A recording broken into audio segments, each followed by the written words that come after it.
دعاء عظيم يحذره الشيطان ويخاف منه.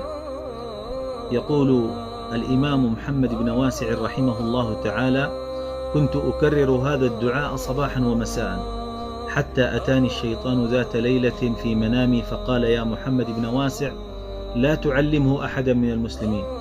فقلت: والله لا أمنعه عن أحد من المسلمين، بمعنى أنه سينشره بين الناس ويجعل الناس جميعهم يعرفون هذا الدعاء لعظمه ولجعل هذا الدعاء يخاف منه الشيطان، ولأن الشيطان يخاف من هذا الدعاء.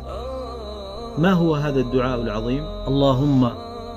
اللهم إنك سلطت علينا عدوا بصيرا بعيوبنا مطلعا على عوراتنا يرانا هو وقبيله من حيث لا نراهم.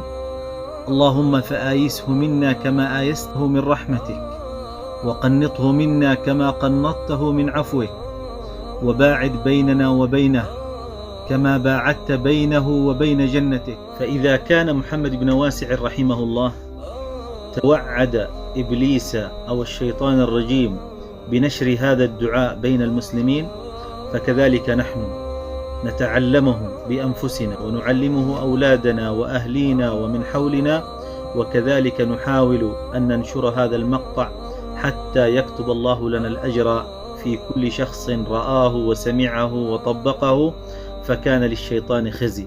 نسأل الله سبحانه وتعالى أن يحصننا من الشيطان الرجيم في بيوتنا، في أولادنا، في أهلنا.